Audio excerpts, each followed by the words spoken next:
free kami, debt-free kami. Walang utang na iniwan.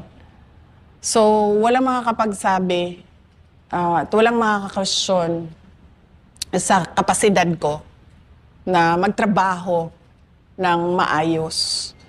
Kahit sa Department of Education, meron kaming matatag agenda.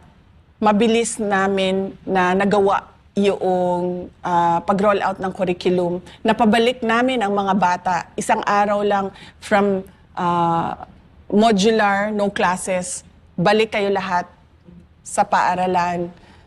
Meron kaming basic education report taon-taon. Sinasabi namin sa mga taong bayan kung ano yung nagawa na, ano yung hindi pa nagawa, at bakit hindi pa nagawa. Sa Office of the Vice President, makikita ninyo, konti na lang yung projects namin, 10 na lang yung projects namin doon dahil tinanggal nga yung budget namin. Pero nakikita nyo yung accomplishments namin. Nakikita nyo yung unmodified opinion ng Commission on Audit. Every year, naglalabas kami ng accomplishment report. Every year, naglalabas kami ng pasidungog. Sinasabi namin doon ano bang nagawa ng Office of the Vice President. Isa sa mga pinaka proud and honored ako na kasi lagi ako sa trabaho, sinasali ko talaga yung mga kasama ko eh. Kasi ako lang naman yung nag-iisip eh at nagsasabi, ito ang gawin. Lahat nung kailangan gawin sa baba, kasama ko sa opisina yung gumagawa nun. Proud ako sa accomplishment nila na nagawa nila yung Disaster Operations Center. Wala yun sa kahit anong dating opisina ng Office of the Vice President. Proud ako na instead of 6 years, ang aming tree planting activity ay natapos ang 1 million trees sa 3 taon. So, ibig sabihin, mas makakatanim pa kami ng mas marami pa. Proud ako na inakyat nila yung mga bundok para pumunta sa mga barangay kung saan yung mga bata walang mga school supplies. At ito yung mga sinasabi ko, highly vulnerable sa recruitment, sa illegal, o kung hindi man, hindi natatapos yung pag-aaral. So, napakarami ng accomplishments namin. Walang makaka-question sa trabaho ko at sa kapasidad namin ng team sa Office of the Vice President na magbigay ng maayos na programa at proyekto para sa taong bayan. At yan ay bawas pa ang budget ng opisina. Sara. Sanay ako sa kulang ang budget. Dahil dati noon sa Davao City, kulang yung budget lagi. No? Sobrang dami ng kailangan mo gawin para sa syudad. Sobrang kulang lagi yung budget. Pero nasa ano kasi yan eh, maayos na pagbalanse noong mga kailangan mo gawin at pagbayad ng obligasyon mo. Pagdating naman sa Department of Education, makikita nyo, never before nagkaroon ng unmodified opinion ang Department of Education at nagawa namin yun. At kahit kulang, yung, lalo na sa Department of Education, sobrang kulang sa sobrang dami ng problema sa loob ng basic education sector natin, nagawa namin na mag-prioritize kung saan gagamitin yung pera para meron tayong nakikitang pagbabago sa basic education sector natin. So ready na ba ang VP Sara Duterte na harapin itong posibleng Akala ko ready mag-president. Ayun. pag-akyat muna. Dito muna tayo. Akala ko ready sa impeachment. Ready sa impeachment. Ready yes. sa impeachment. Ready ka na ba sa impeachment kung sakaling pumunta yan dyan sa Senado? May tiwala ako sa paghahanda at kapasidad ng mga abogado, yung kaparte ng defense team sa impeachment case ko. Malaki ang tiwala ko sa kanila. At malaki ang tiwala ko sa kapasidad nila. Mga magagaling sila na abogado. sa Department of Education, kung kayo nasa Department of Education pa at walang nangyaring hocus-pocus, sa tingin ninyo, gano'n nakalaki yung improvement sana? Kung kayo pa rin. Hypothetical ito, no? Palagay ko, kung ano yung nasa matatag agenda, nakasulat doon kung ano yung prioridad ng Department of Education. Palagay ko, 3 years na ngayon, no? Meron ng mga na-accomplish doon at nagawa na doon in 3 years. So, hindi ko lang masabi ngayon exactly kung saang parte sa matatag agenda yun doon kasi nagbabase din tayo sa budget taon-taon. Pero napakahalaga kasi nung may sinusundan yung isang organization tulad sa amin sa Department of Education, yun yung agenda na yon na kayang-kaya siyang gawin in 6 years. Kasi sabi ko nga, kulang yung budget, kulang yung resources, kailangan mo mag-prioritize. So, kapag nagpa-prioritize ka, nagagamit mo maayos yung pera.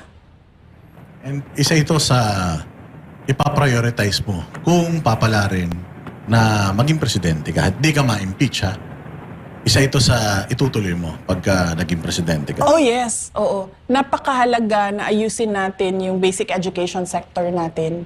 Kasi ito yung foundation ng mga future professionals, future government employees, future banatbay, future boss dada. Ito yung foundation. Yung kindergarten to grade 12. Ito yung nagmo-mold ng future citizens ng Pilipinas. So, dapat talagang ayusin siya. At dapat mabilis yung pagbabago sa loob ng Department of Education. Kasi, napapag-iwanan tayo ng mga kapitbahay na mga bansa. Alam niyo, noong nasa Department of Education ako, sinasabi ko na lagi alam niyo, we should learn from the COVID-19 pandemic. Nakikita natin na yung classroom, hindi lang siya ang lugar kung saan pwede matuto ang isang tao.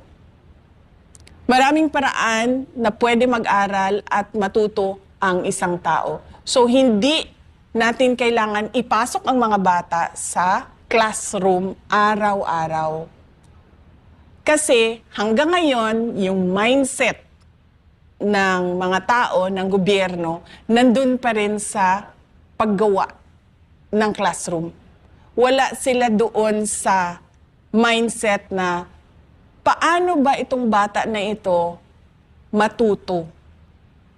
Kasi yung mindset natin, nandoon pa tayo sa mindset ng 1940s. Kailangan pumasok ng bata sa classroom, umupo doon at makinig sa teacher. Hindi na kasi ganun ngayon Sa dami-dami ng technological advances, sa dami ng innovation na pwede mong i-apply sa basic education, hindi ka na nakakahon doon sa kailangan ko mag-construct ng classroom. Diba? Kasi anuhin ba natin yung classroom kung yung bata na nakaupo doon ay hindi natututo? At yung teacher na nagtuturo doon ay hindi marunong magturo. At yung teacher na marunong magturo, walang kwenta yung kanyang curriculum, yung tinuturo niya sa bata. Diba? Tapos nandun tayo sa semento at bakal ng classroom na ito. Ang mahalaga sa edukasyon ay yung natututo yung bata. Hindi yung kung saan siya nakaupo araw-araw. Magandang idea ni Mama, no? Dahil ngayon nga talagang mas marami pa ang matututo. Kasi kung limitado nga naman yung eskwelahan, yung classroom, konti lang ang matuturuan. Pero pagka yung technology, talaga sa edukasyon, mas marami po ang makikinabang na maturuan. Oo, kasi napapansin ko din, no, parang, ano ba, parang sa opisina ba, ganito din kasi sa classroom eh. Uupo ka dyan ng siguro sabihin natin 7 hours. 7 hours. Hindi na natin titingnan or bibilangin kung ano ba yung, ilang hours ba yung meron kang natutunan dyan at ilang hours yung wala kang natutunan. Ganyan din sa trabaho, di ba? Papasok ka ng 8 hours. Hindi naman tinitingnan eh kung ano ang na-accomplish mo dun sa 8 hours mo. Merong iba dyan, tapos na yung trabaho nila in 2 hours eh. Merong iba dyan, pumasok ng 8 hours, walang nagawang trabaho. So, wag tayo doon sa bakal at semento. Doon tayo sa paraan kung paano matuto yung bata. At makakatipid ba ang mga magulang dahil wala nang pamasahe, kung sakasakali. Posibleng pwedeng ganon. Ganon yung pinupush ko noong ako ay department secretary, yung digital education. Dahil yun naman yung trend ng generation na ito. At yun din yung trend worldwide.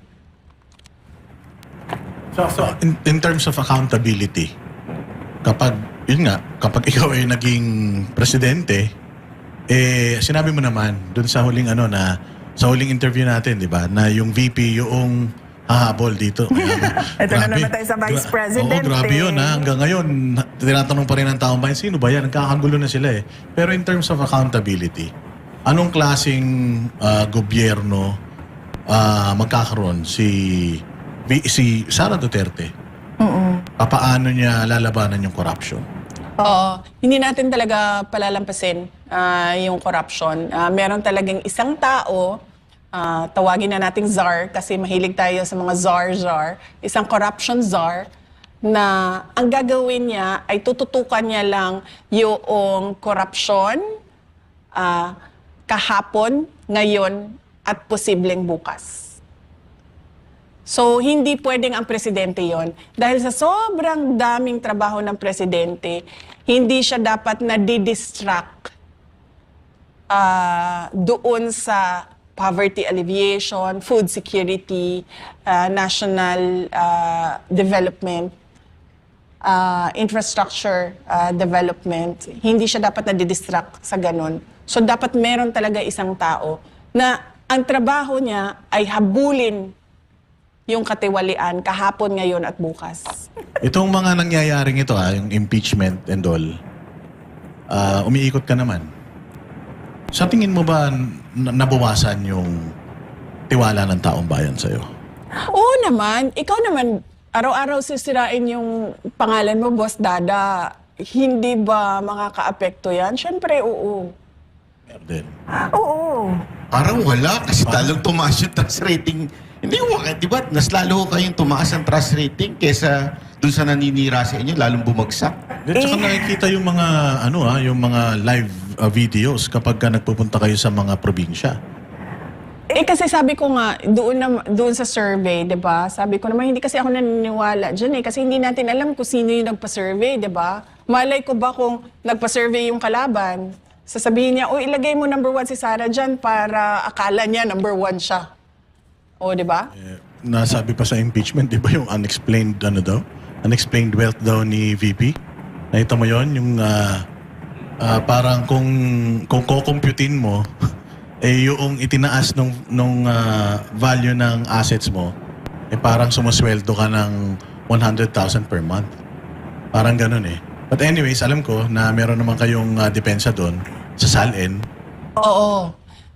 Isa pa yan, no? Merong members ng House of Representatives na nagsabi ng unexplained wealth. Na tinatanong ko lagi, ituro mo sa akin, saan dyan ang unexplained? Kasi pag sinabi mong unexplained, hindi mapaliwanag, di ba? Papaliwanag kung paano yan pumasok dyan sa SALN mo. Wala man sinasabi lang nila, may unexplained wealth siya. At saka yung SALN, kasama yung asawa eh. Di ba kasama po yung asawa doon sa SALN? So, nagtatrabaho pa naman yung asawa ni VP. Oo naman. Oo, nagtatrabaho yung asawa ko. Yun ngang isang member ng Committee of Justice, may utang niya na 8 million sa asawa ko. Kaya nga hindi pa nadagdag yun. So kulang yun, yung pinakita nila. Kasi, Oo, kasi hindi mo man pwede ilagay pa yon kasi hindi pa siya kita, kasi utang pa lang siya sa iyo. So, pero matindi, no? May utang na, nag-aakusa pa.